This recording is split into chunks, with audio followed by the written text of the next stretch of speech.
All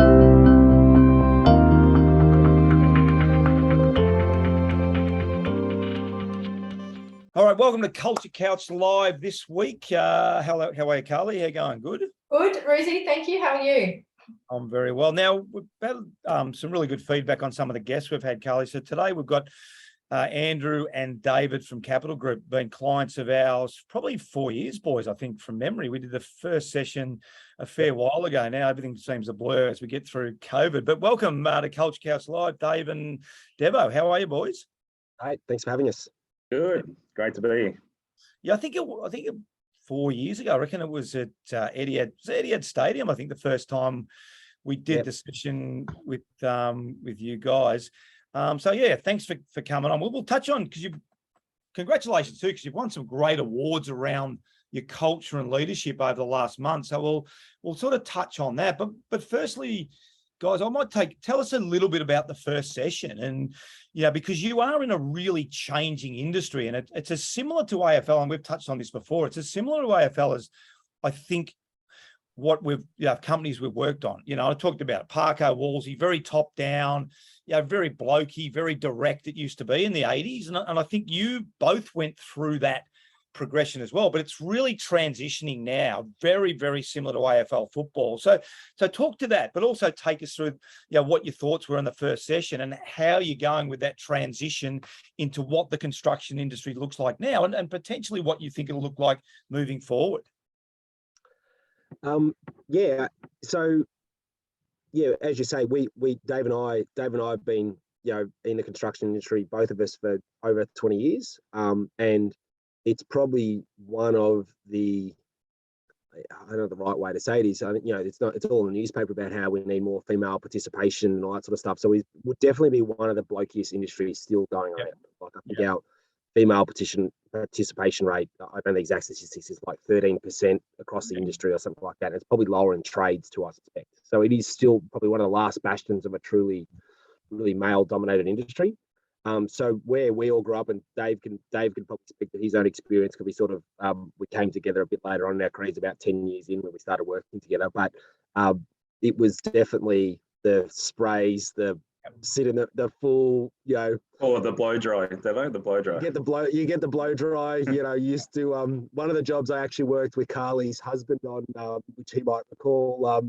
When he was a safety manager, or the safety coordinator. I always say he was the worst one I ever met. But he was a safety manager, and I was a grad, and we used to have 6 o'clock meetings at night where the people come down and just scream at you for an hour, and then you drive home and drive back to work at 6 o'clock in the morning. So it was very, very old school. That's just how it was. If you could survive it, then that's just what you got used to. And if you a lot of people are just like, I cannot believe this is the industry, and got out. So really, really strange sort of place. So you've both revolutionised the construction industry to an extent, and I know that people are really important to you, technology is really important to you, safety is really important to you, and the growth of your business has been phenomenal. So you've just explained to us what it used to be like, but what's your vision in terms of what you want your business and your representation to look like now?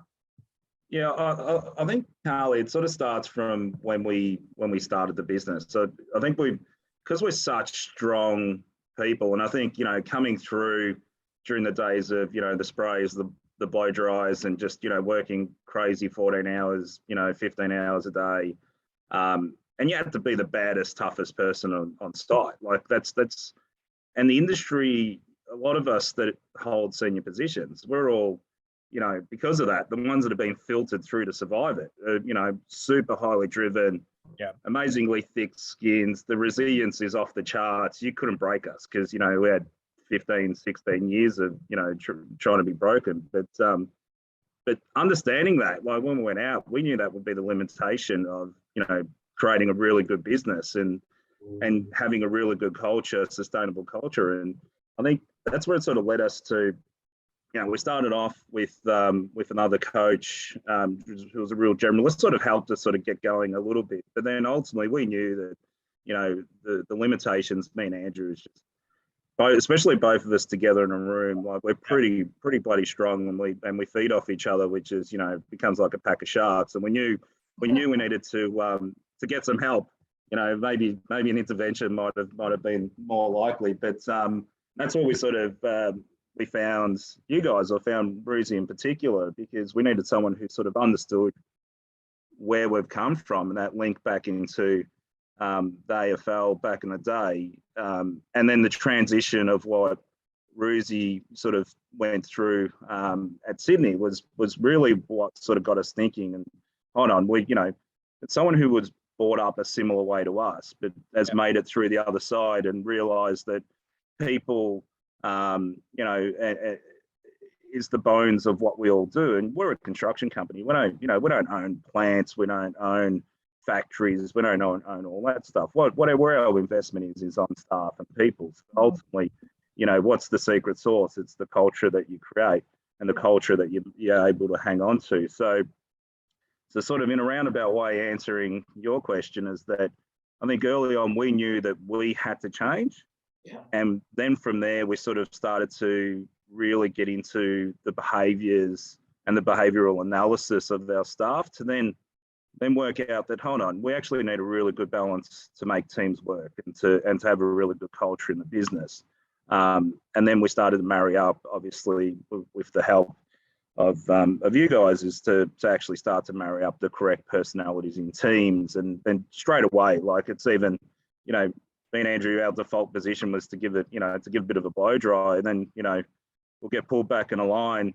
Reezy, I think we had a few of these conversations and go back and actually pull out the folder, have a look at the behaviours of the people that we're working with and change the way we do it. And genuinely, the transformation was incredible, and how quick it worked, that not everyone's just going to understand our way. So, the change wasn't for everyone else to change to us, it's us to change for everyone else. So. And I think it's a good conversation too, Carly, because the boys, the self-awareness I've really been impressed with, and we've had some really honest conversations. And the great thing I love about Devo and Dave is they're prepared to take on feedback, and we talk about it all the time. I mean, it's such an important part of being really good leaders. So Devo, what have you seen in yourself? Because we'll start with that. And we would say, Carly, wouldn't we? Unless we can work with the owners, the leaders, the CEO, whatever. But what have you seen in yourself, Devo? And I'll ask Dave the same question. Then we'll get on to that team concept. But I really applaud you too, because that self-awareness, because I can almost see now, because I've worked with the boys for long enough, when the steam starts coming out of the ears, and I'm like, hang on, I'm getting ready to jump in. But now you're able to bring the level of the kettle down and turn it down yourself. So I'll ask you both, what have you seen in yourselves that you like, and what do you think you still need to work on in order to continue that evolution? Yeah, it's funny. We had this same conversation just the other day with our senior leadership team about, one of these, again, stuff that we weren't, those first couple of sessions with you guys, about having to have really open discussions with our team about how we're behaving and how we need to behave to improve. I know for me, the self-awareness is, it took me a long time to work out that people didn't see the world exactly the way you did, which sounds stupid. You say it out loud now, but probably took me 15 years into my career to work out, everyone's not thinking about this exactly the same way I am. Yeah. So, if you look at my profile, I'm very sort of high red, really driven, really, really driven sort of person. So I can really default into that mode and that really easily. And, I'm also guilty of, because I'm so sort of driven, and I could lose my composure. So it's that's something. And I've read a lot of books, which I've, Good to Great, a lot of leadership books that have been awesome. A lot of Simon Sinek stuff, and you see the kind of leaders that ultimately are best for businesses. And it's that sort of more selfless leaders and stuff like that. And I don't look at the mirror and see that myself. But I know that I've got to try and be more like that. So for me, it's an everyday thing. And, probably the two biggest critics of each other is probably me and Dave. Like, we're probably the ones that really give each other feedback and say, hey, you didn't do very good with that, or you stuffed it up. Or, that wasn't what you should have been doing.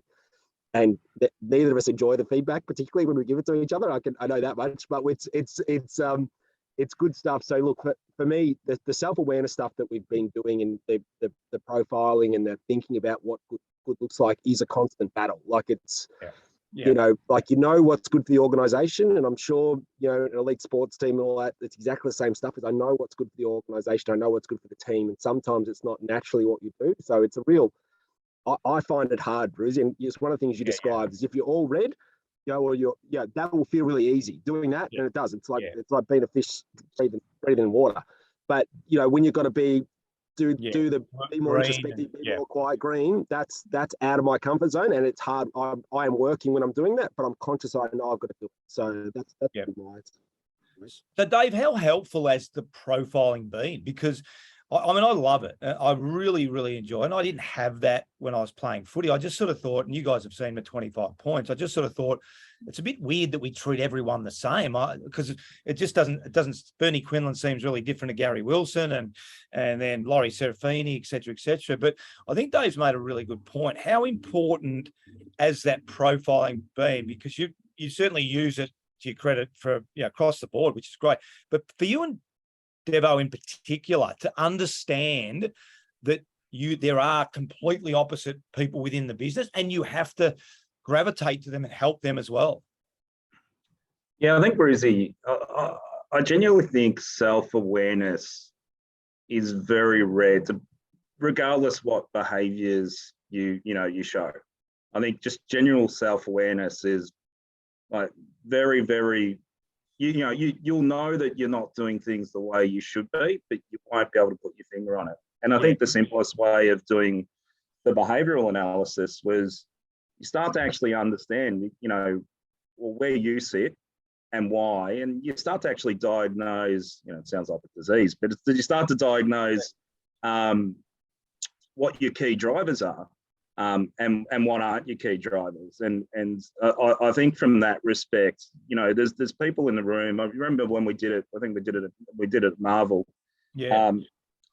Strategically, you got us in the room right next to all the memorabilia about yourself. But that was quite funny. I legitimately had not been there. I'd never been to the Pitchway Hall of Fame. So we walked in. And I'm walking past photos of myself, and these guys thought it was a setup. Like, well, what's going on? I said, you picked the venue. I didn't pick the venue. Back to my point of self-awareness is really lacking in most people. I think and I think that was the real eye opener is purely that exercise, and then probably just to double back on what Andrew was saying. I think we both shared very, very similar behaviours, which I think when you sit in our probably extreme of behaviours, I think it's really important to have almost have a buddy like we have for each other. That's when you both share the same behaviours, like it's not that hard to actually tell each other the direct truth. So I think if you fall into that category of where sort of me and Andrew are, and probably a good chunk of the industry would. Yeah. I think then trying to work on yourself by yourself, I don't think that's really a thing. I think having someone to keep an eye on you and call bullshit or to pull you up, I think is really important. I think and like Andrew said, we do that for each other, and I think because even up until the other day, like Andrew turned around and I thought my self-awareness is really good, and he reminded me that it was shit house because. Because you're quick to sort of jump into a different mode. And I think pairing up, it's just critical. Yeah. So my question to both of you around, you've talked really openly and been quite vulnerable really about your own journey, your own leadership style, your own self-awareness. But I know that people who have high red energies often find it hard to give positive feedback out really regularly. And part of our system is to, really get the 4-to-1. So not just focus on, hey, you're not doing that right, fix it up, but actually say, well done, good job, keep it going. So is that something that's been a challenge, Devo, for you guys?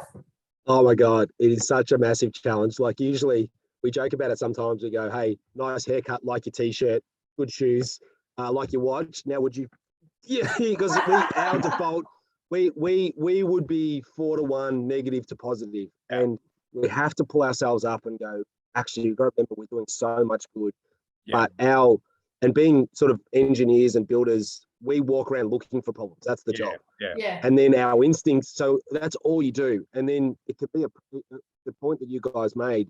It can be oppressive to people. It's like, gee, it's just this relentless. Yeah. You almost don't acknowledge the good. You just move on to the next problem, the next problem, the next problem. So actually stopping to celebrate, and like we had a mid-year function because we just looked at each other, because like in like every probably industry through COVID and all that stuff. Yeah. Construction's probably been particularly tough because of we've had all the COVID stuff like everyone. Then we've had all these massive inflationary issues, and so it's tough going, right? And we actually called a function and we said we have to just get everyone in and just tell everyone we're actually doing great. Like things are good. We're doing a good job. So we just called the people in, and that was the message: is hey, we're doing really good stuff, and we hold an all hands every month, and we do it over Teams because it's obviously hard to get everyone in the same room once a month. And that is predominantly, Dave, a pretty positive message in the all hands every month. Like it's not. Yeah, it's a bit of a mix. Like it's obviously a positive message, and then we'll do a quick snapshot on some lessons learned as a group while we have the audience and the attention. But then we'll cover some truths. Like we celebrate obviously new people coming into the business, and we'll also talk about people that going out of the business and how not everyone's the right cultural fit. There's things that we haven't done right, and we exit interview everyone, and and ultimately there shouldn't be anything in the business, especially when it's people related, that we should be hiding, good, bad, or indifferent. And that sort of lent us into the surveying side. We survey so much to get for the feedback, and that we represent the feedback and what we've closed out, what we've achieved as a business in response to the feedback every month in the all hands meeting as well. So I think that's critical. I think it's critical that for a culture to have an opinion, have a voice, and then as a business to be able to react and pivot and respond to that, because it gets pretty hard to ask for a voice when you don't act on it. Yeah. So I think that was a pretty big game changer for us as an organisation. And you can't be, the whole business can't be from the view of mine and Andrew's lenses. Like it's we need the opinions of the whole business, how everyone's feeling, and what we can do better, what we can change. And there'll be a lot of things that we can't change, and it's really then responding to the why. Yeah.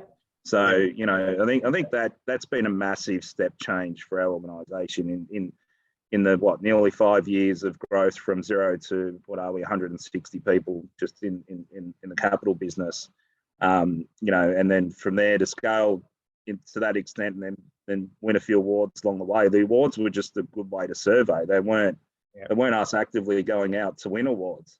They were actually a really good series of questions, really good data that came out of it. And we responded to last year's survey and for best places. And then, we really worked hard on changing and making things better. And, we're fortunate enough that there's a byproduct of that we won it this year. So congratulations. Yeah, I mean, some of those things are fantastic. Brucey, this is music to your ears. You love systems. No, I was just going to ask you about that, because we've talked a lot about your individual leadership, which is fundamentally important. I mean, we talk about Carly, don't we? If we can't get the CEO, the leaders, the business owners to do it, and credit to and Devo and Dave, I've really enjoyed working with them because they are self-aware. They've still got areas to work on, but they will take feedback. But I want to transfer to the team now. How important has the culture code been and really defining the team and getting the team involved in the conversation? Because that's what I love. And that's what really worked at Sydney, bringing all the players in and letting them have a say and letting them create. And I know you guys are big on it always. This is not our business. This is everyone's business. I love when you say that to your staff.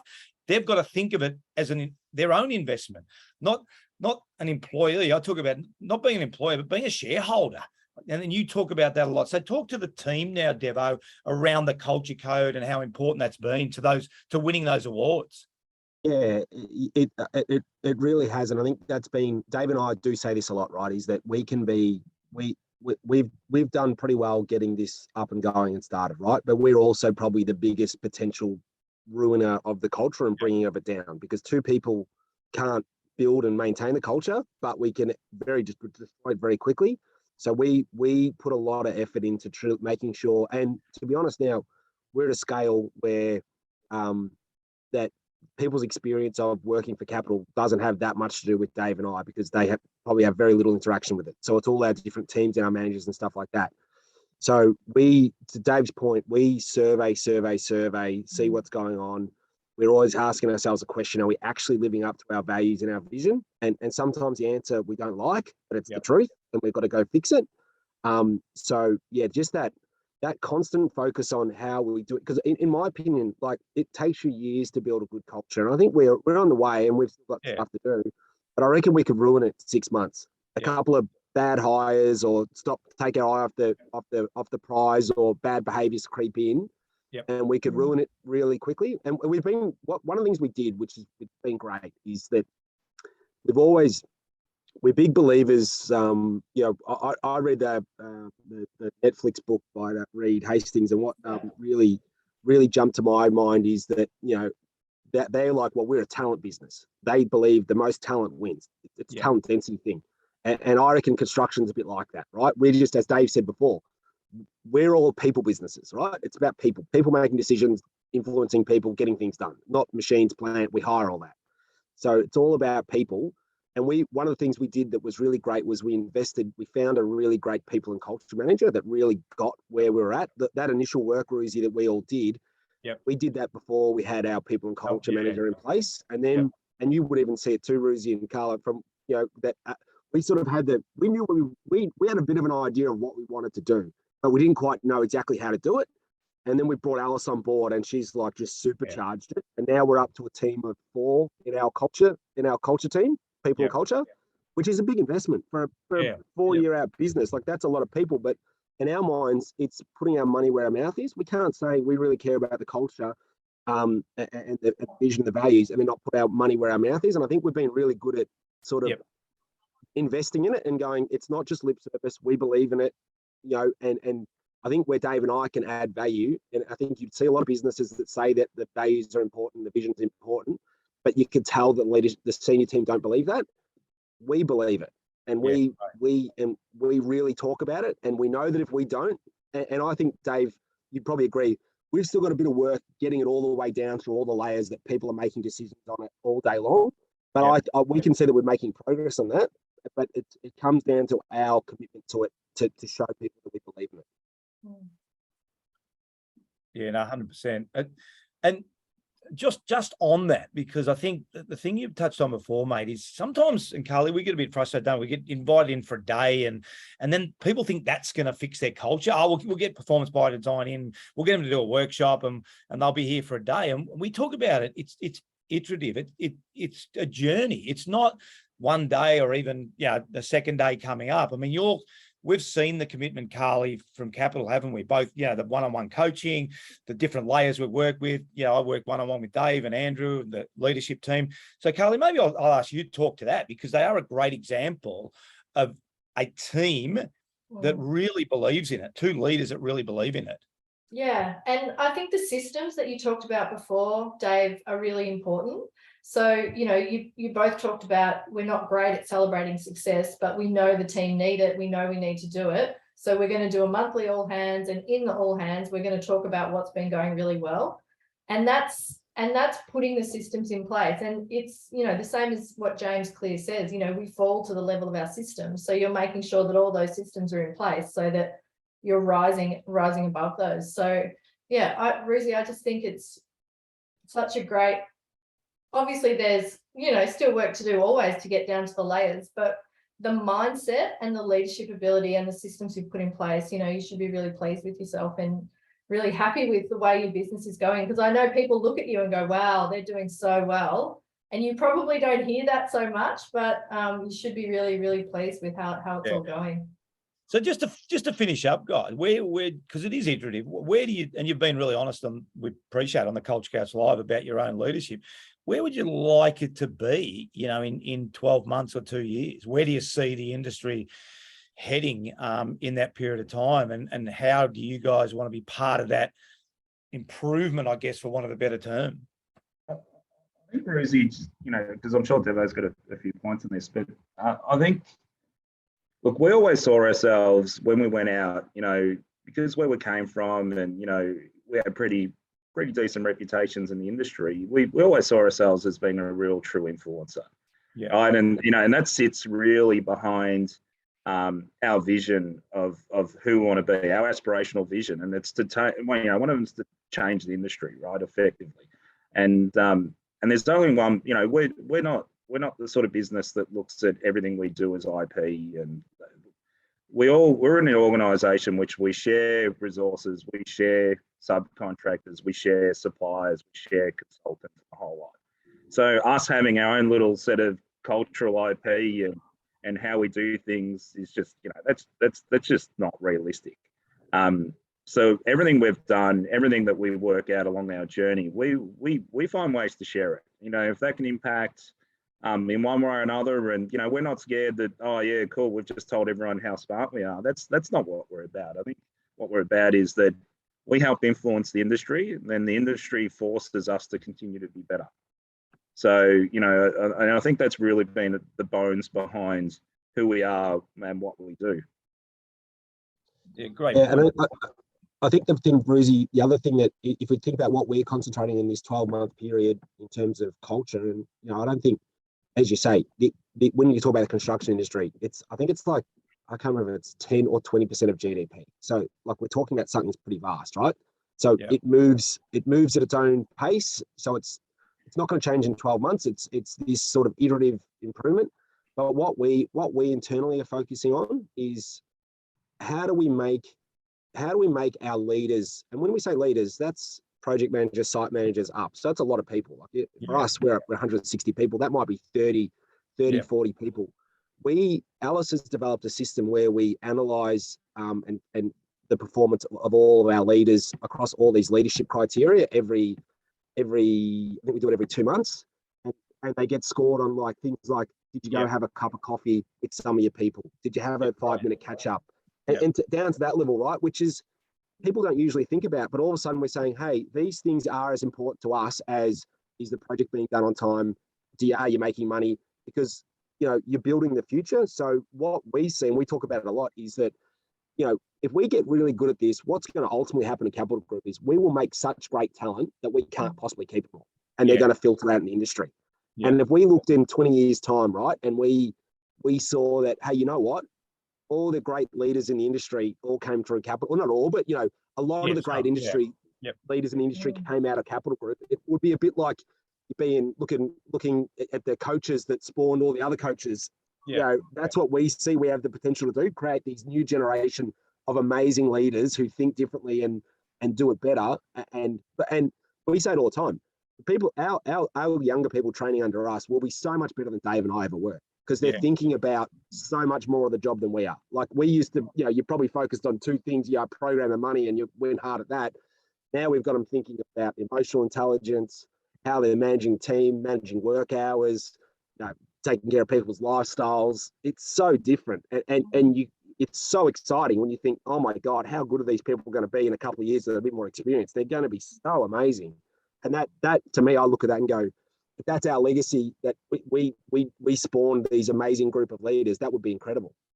Yeah, that's awesome, guys. Look, amazing conversations. Fantastic, a really good way to articulate what you've done. And we can talk to it. You really have been game changers. I think self-awareness doesn't mean we haven't had hard conversations, and we still have to, as I said, turn the kettle down a couple of times on you lunatics and start going nuts sort of thing. So there's been a few of those conversations, Carly. But I would always say, and this is what I want to make really clear, I've always found the boys that will listen and then they'll action. When I've been working with the PMs and they're stressed out or they're overworked, and we go back and we say, look, Dave, Devo, what responsibility have you got? No, Ruzi, look, we definitely need to put someone else on. The workload's too great. We understand that. So we find solutions because we go back to the culture code, Carly, as you know, which has been awesome. So, hey, guys, fantastic conversation. Really, really good conversation. Well done on what you've done so far. And I love that too. What the legacy, where we're going to be the coaches that, Johnny Longmire is going to be a better coach than me,